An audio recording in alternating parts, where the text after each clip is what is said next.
Friday, 18 June 2010. Had an urge today to carry Sunstone. I will, but wanted a refresher course on the powers of Sunstone so I could know why I should be carrying the Sunstone. Found quite a bit of good information, including this. Sunstone exudes an inner light that bursts forth and practically shouts, "Look at me!"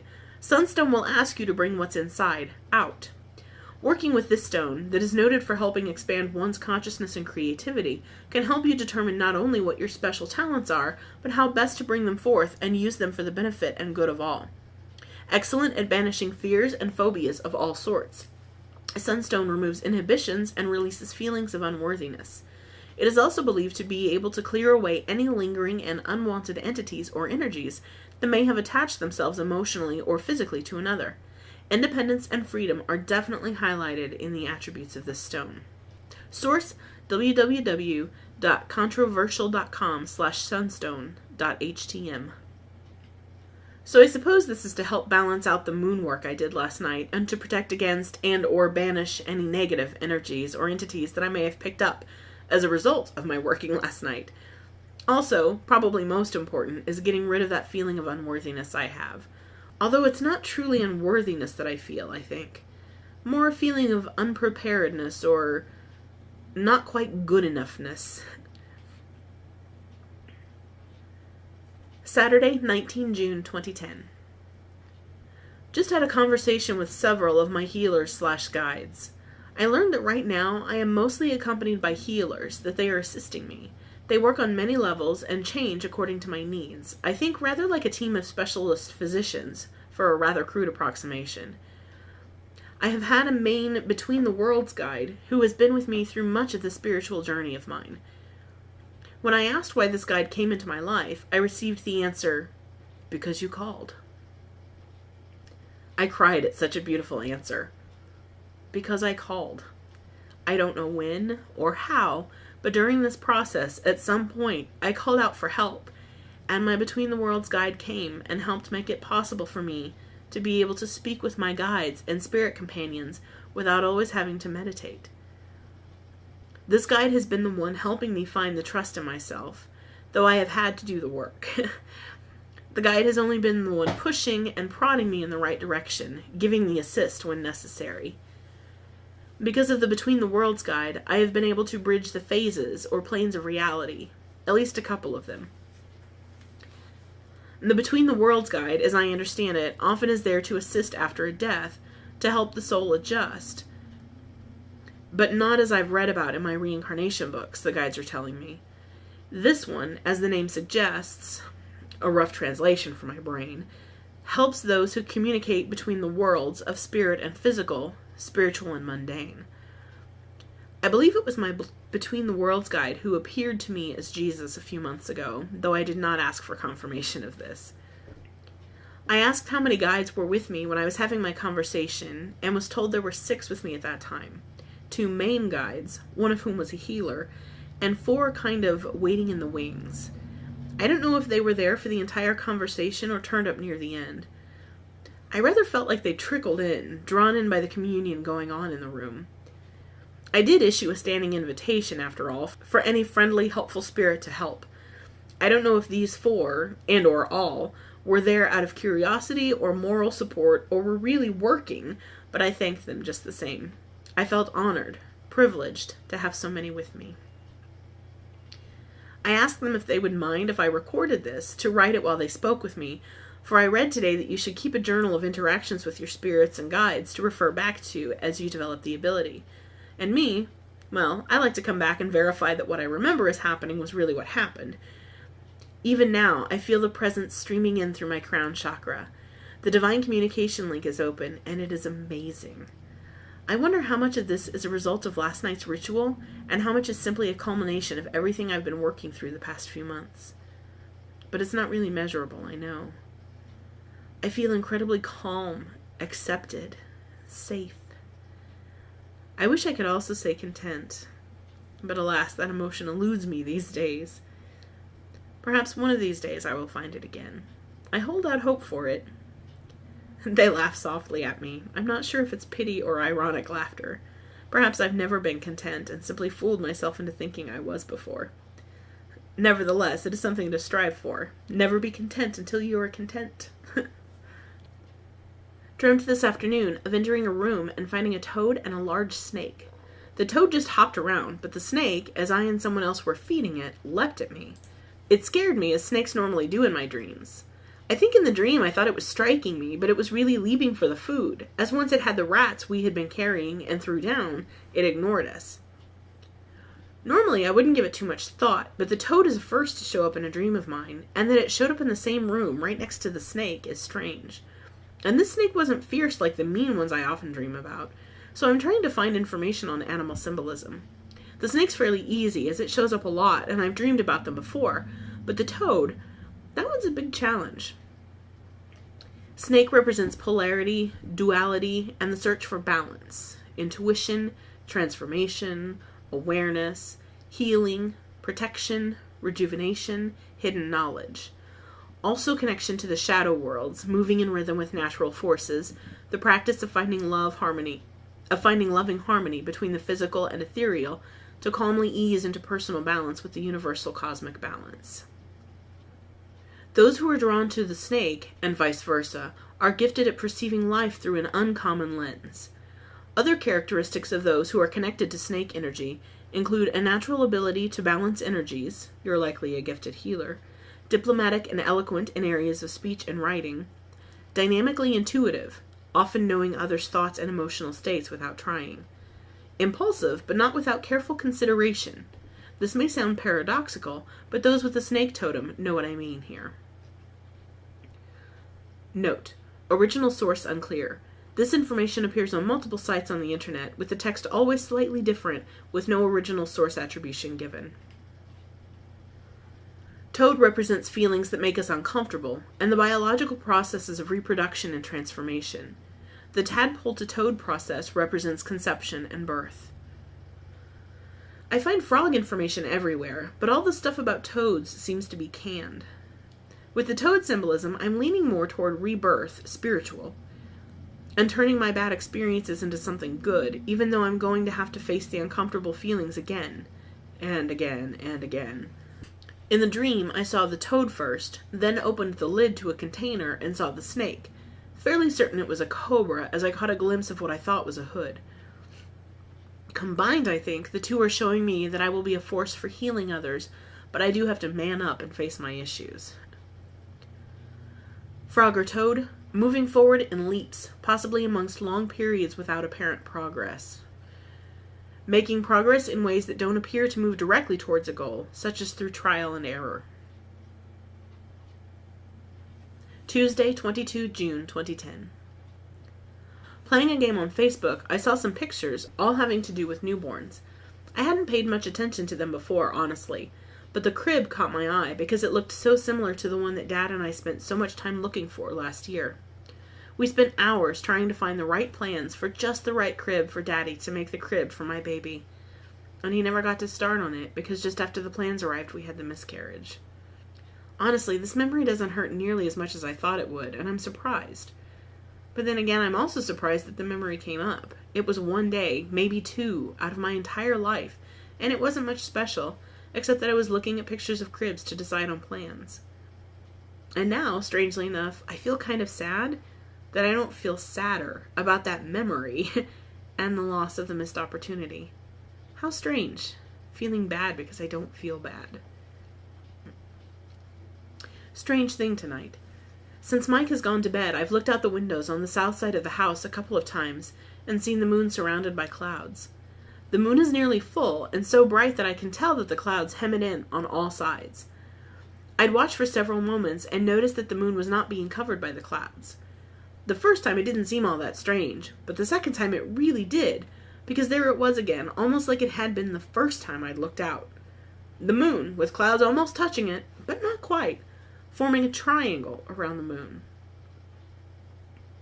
I stared and stared, and finally, I realized it was meant for me. There was a message there somewhere for me. As soon as I realized that, the clouds seemed to move in quickly swirling over the moon and obscuring it from my sight. So I looked up the moon's meaning in the Gilded Tarot book.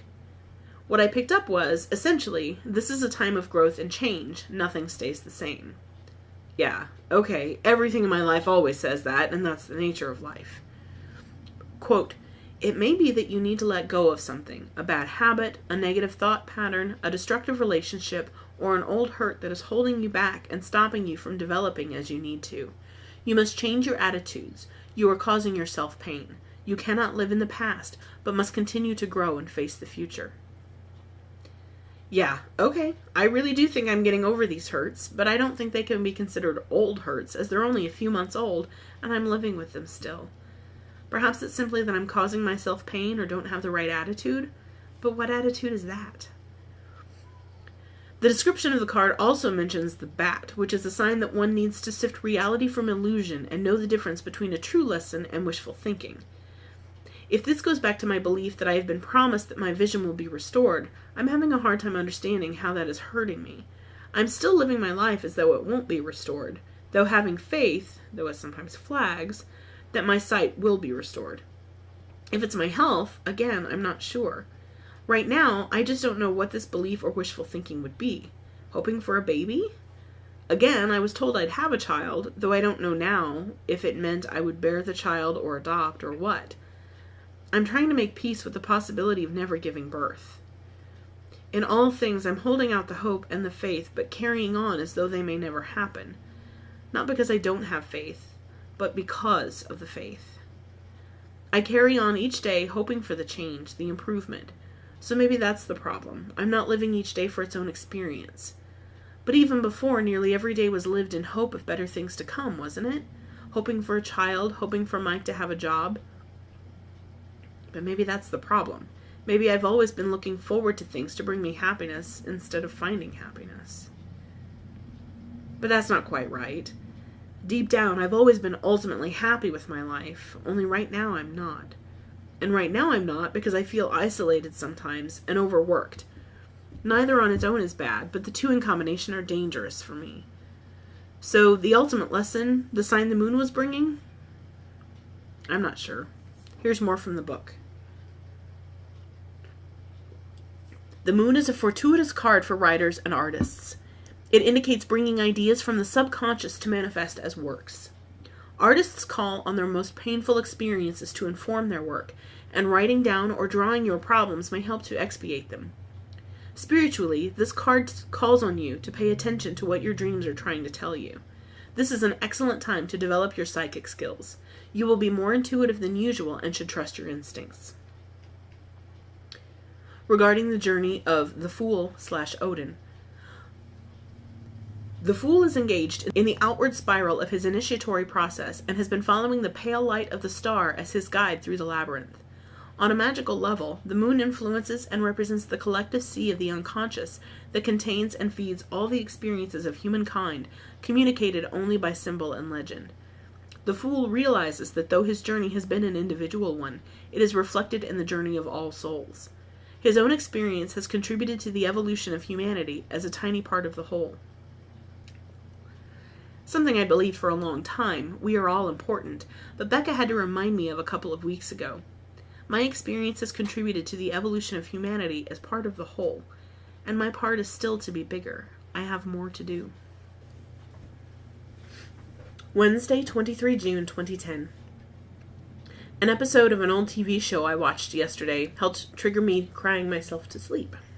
One of the characters and her husband were trying to get pregnant, and when she told him she was pregnant, the looks on their faces, they reminded me of that fantastic look on Mike's face when I showed him the positive pregnancy test last summer.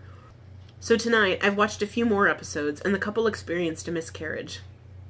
The episode covered all the issues I'd experienced emotionally from the miscarriage, worrying about not being able to have another, upset and not being able to give my parents a grandchild, though the father told her that she was far more important to him than the idea of having a grandchild. I know that's how my parents feel. Dealing with the father's emotions at the miscarriage, thinking of the unfairness of the world that I couldn't have a child when I wanted one so badly, when other people have them who don't want them. The show is good for me on many levels, and it has helped heal me, strange as that may sound. There's a community of friends who care about each other, and it feels like a real-life community, much like the one I grew up in. Of course, one could say I'm using the show as an escape, and maybe I am, but I am also able to find a deeper meaning in it and benefit from it. Reflection and recuperation during withdrawal. Thursday, 24 June 2010. As I look outside and see it growing lighter, I think of these beautifully muggy early summer mornings and driving in them. And I realize that what I miss most about the driving is the freedom. Not the freedom to go wherever I want, though that too, but to be on my own in a car, with the rules being my own. When someone else drives, the radio has to be just so, and the windows are usually up and the AC on, and we're disconnected from the world outside in the bubble of solitude. But I miss driving at 30 or 40 miles an hour, the windows down, so I can smell the dew-filled air, feel the close press of the humid trees, the open farmland, while having a little bubble of undisturbed air in my car. I miss rolling the windows down and smelling the corn growing in the field, hearing the birds singing, the wind whistling, whatever. Just experiencing so much at one time. When you sit still, you can enjoy one smell, or if the wind's blowing, 2 or 3. But when driving, every few feet can be a new smell. Every turn in the road, a new smell. Every dip in the road, a fresh nasal challenge. And the feeling of the wind whipping my hair, the real air, not the stuff filtered through the engine and a couple filters and a cooling system, brushing my cheek, touching my forehead, caressing my arm, these you can't get simply from sitting still in the wind. That's one thing I loved so much about visiting Becca. We were in a car on a hot, humid summer day, driving on country roads through woods, with all the windows down. I could smell the damp, the pine needles, the cedar, the moist richness of the woods, the cool patches, the dry, dusty patches of road, warmed by shafts of sunlight filtering in. And all at 20 or 30 miles an hour, with my hair whipping around my face. I just closed my eyes and breathed it all in, the little slice of heaven on earth. Freedom. Sensory experience. Something I'm so deprived of, sitting in the same house day after day, seeing the same person with no new conversation, no new faces, day in and day out. As much as I like to get away and enjoy my solitude, I am truly a social creature. Or maybe just sensory. Maybe I could do without a lot of interaction with people if only my senses could be stimulated by more than this house day in and day out. Freedom. I miss it so much. But driving, I miss that more. Even if I were only driving once a week to the store and back. To know I had the chance to do it, to go anywhere unassisted, unaided, unwatched over again.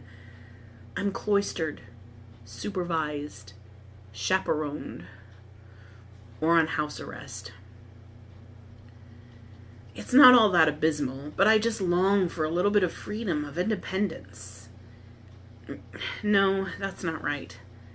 I like being intertwined with others, like some of the strictures placed on my life to be beholden to my husband and the people I'm in relationship to. But I miss the choice, the opportunity to go traveling and contribute to the trip, to be able to suggest a road trip somewhere and not require that someone else do the driving. I miss sharing the load equally. I just miss driving. I miss a lot of things. I can't wait until I can see again. Last year, my goal, my reward for myself was to go to the zoo if I got below 300 pounds. And funny, now that I'm below 300 pounds and have stayed there, I can't go to the zoo because I can't drive there. I don't know. The old saying goes that it's better to have loved and lost than never to have loved at all. And with driving, I'm not sure where I stand on that adage. Whether I prefer having known that knowledge, that love, that freedom for just a while, or whether I would prefer to not know that happiness so I couldn't now miss it so very much. I guess it seems stupid for me to miss something so mundane, so silly, but I do, and I can't help it. Just had a flashback to me and Mike sitting in my room at St. Vincent's back in October. Just that. No idea why it came on, but I wondered how much Mike must have been stressed out, worried about what was happening to me, and my guts clenched up. I wonder if I'll ever be able to think of September and October of 2009 again, without my intestines feeling like they're knotting all up. I hate that I had to go through that. Even more, I hate that Mike had to go through that. And I feel guilty for making him go through it, for being fat and having this happen, for having a miscarriage and causing this. Really, most of my feelings of guilt are gone, but my brain still tries to go back to trying to figure out why something happened. Because even though, quote, these things just happen sometimes, is the truth, it sucks.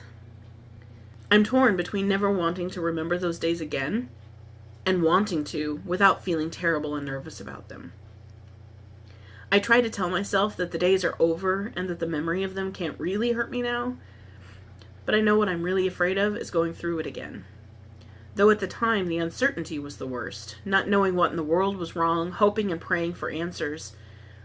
I don't recall being all that nervous then, just glad to no longer be in as much pain, and happy for someone else to be taking care of me so I didn't have to keep trying to think through the pain.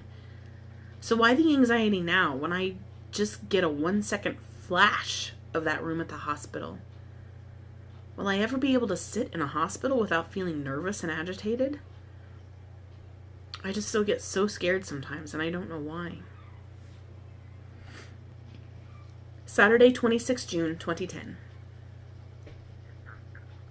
This time last year, I was pregnant, though I didn't know it yet. So much has happened since, and yet so little. Sunday, 27 June, 2010. As I was getting dressed, I was mulling over how to help Mike feel better about our financial situation and life in general, thinking about what I could say to him. I thought maybe he was angry at me, so I was trying to figure out how to broach the topic with him, or whether I should say anything at all. I was in the master bathroom, and received the message that I am beautiful. I turned away, a little teary-eyed, to dry my hands, and the voice said, basically, no, don't turn away, turn back to the mirror and look at yourself. See how beautiful you are.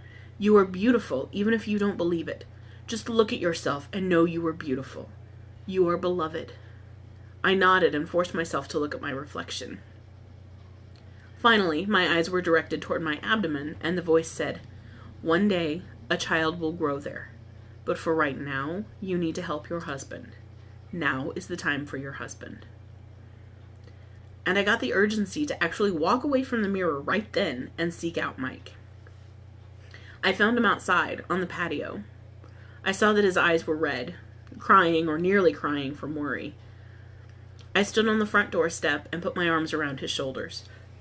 For a few minutes, I kissed him, hugged him, tried to comfort him. I couldn't do much, I felt, but I did what I could. I made sure to thank him for everything he had done that day, and for everything he has done always to support us. I reminded him that we are partners and that he doesn't have to do everything alone and protect me, but that I appreciate everything he does. I told him that I know I don't tell him enough how much I love him and appreciate him, and that I'm sorry for that. I hope I helped him feel better, with the help of my own spiritual guides. Thereafter, when he was still upset and stressed, I listened to the inner voice, the voice of my guides, of the divine, to tell me what to do. The actions were contrary to what I would normally do, but I did what the voice told me, as it had helped earlier. Each day, I try to remember to tell the universe that I am open to its plans, that I will God's will, that I give myself over to that. And I think today, I actually got to see that in action. Monday, 28 June, 2010. Well, it's my birthday. Here I am, still no baby. This is my first birthday since losing most of my eyesight. There are so many other things that I could worry about. But all I do is work and sleep now, and sometimes watch TV. I'm tired of being alone in this house. When I dream now, I dream of the stuff that happens in the TV shows I watch, or I dream of days gone by, because there's nothing else in my life for me to dream about. I think that makes me sadder than anything else. I'm not trying to have a pity party, just marking the passage of time and a birthday milestone. Tomorrow's always a brighter day. Tuesday, 29 June, 2010. I used to remember when things happened by thinking of them in relation to what year of school I was in. Then when I got to college, it became a matter of where I lived at the time. That carried through until not long after we bought the house. Then things start to kind of meld together, and I try to remember things based around certain key visits from family members. Then I was able to remember a few things based on where I worked. When I was pregnant, I thought I'd start remembering when things happened based on their relation to my pregnancy and our child's age and life. Then the miscarriage happened, and I thought that would be the big factor. But now everything is divided into before my vision and after my vision. Those ellipses indicate what I can't really say about my vision. I can't say I lost my vision, and it's a mouthful to say before my vision was damaged. Not to mention that before my vision was damaged doesn't quite capture the essence of the event. Before I almost went blind doesn't quite work, nor does before I lost most of my vision. So what am I left with? It's still the current defining point in my life, but I have no name for it. How does one name such an event with such implications in one's life? It altered my worldview, after all, not just my physical vision. Because of the incident, which wasn't a one-day thing, but a month, really. Or rather, after the incident, I now have a chronic health issue in my IIH, a serious life impediment in my vision and its effects on my life, and thus permanent worries that didn't exist before the incident that still has no name happened. I will now forever be worried about my headaches, about what will happen if I become pregnant, about how I can properly care for a child when I can't drive, etc. My life is permanently changed. How do I name a life event like that? English already has simple yet profound titles for other life-changing events. Birth, marriage, parenthood. Wow, those three are tremendous life changes and are important. They are common, shared among most people. But what do you call something like this? On message boards, I sometimes see people note X years since diagnosis. That's all well and good, but it doesn't capture the event, the illness. The diagnosis was just when doctors finally decided on what to call what was bothering the person, not when the problem started. And diagnosis is such a clean clinical word. It doesn't capture the profound life changes that happen as a result of the thing that is being diagnosed. But some of those terms for diagnosis, those are real monsters, like birth, death, and marriage are. They'll stop you in your tracks. Heart attack, stroke, HIV, cancer. Someone hears that diagnosis and his or her heart drops into the stomach. And the intestines feel like they're trying to crawl out of the body, and the lungs feel like they've taken a holiday without finding a replacement to do the work. Nearly everyone knows that feeling of dread, of terror. But what happens when the diagnosis is autism, spina bifida, diabetes, Crohn's, celiac disease, IIH, chronic fatigue syndrome, migraine, fibromyalgia? Bewilderment, confusion. That's not so clear-cut. These things can be mild or they can be disabling. They can be visible diseases or they can be invisible. How does one live with them? How does one think of them as life-altering events? Because they certainly aren't events, but consist of dozens, hundreds of events that can be major or minor, constantly shaping the life of the person with the disease. There are always considerations. Travel with enough medicines. Do I take my standard medicines only, or should I take my painkillers with me just in case? What happens if I have a problem while I'm away from home and my doctor? What happens if I'm home alone by myself and something happens? People who were once strong and confident, sure that they could handle nearly anything thrown at them by life, suddenly feel overwhelmed after the onset of such disorders and diseases, or the diagnosis of them in loved ones. Compounded by these natural worries of the illnesses are the problems brought about by the illnesses themselves. Some of them defy all efforts at stabilization, some have cycles, some are stabilized for months, even years, then suddenly, inexplicably flare up and send someone who looks healthy home or to the hospital for days, weeks on end, or in and out of the doctor's office and ER and specialists' offices. Or the disorders just sometimes wipe out the sufferer, so someone who had functional energy one day can barely open his or her eyes the next day. Once social people, the life of the party, become veritable shut-ins, unable to go out because of the effects of their disease, or because they couldn't sleep the night before, or because they fear what might happen, what surprise their bodies might have in store for them if they get too far from home. Happy people become depressed. People with sharp wits become dull, confused. People with strong vocabularies struggle to find the simplest words. But they look so healthy. They seem so healthy, some people might say. It's not like someone who's had a stroke and suddenly loses the ability to speak or to move half of his or her body. Or like a pregnant woman who gets sick at the slightest smell of some food because of her fluctuating hormones and increased sense of smell. Or like mourning the loss of a limb after an amputation. They can't find their words. They can't make their muscles obey. They can't eat. They mourn for the loss of something that they can't name. Well-being. Health. A way of being that they can no longer find. The people they once were. Family and friends, and strangers especially, are less sympathetic, for there's no evidence of the disease. Instead, the person is just slow, or being difficult, or refuses to get over it, or is faking, or is abusing the system, or is just doing it for attention, or is lazy and doesn't want to work.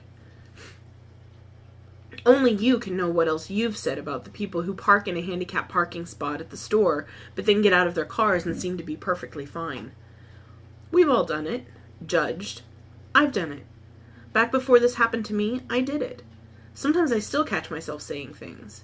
But who am I to judge? How do I know?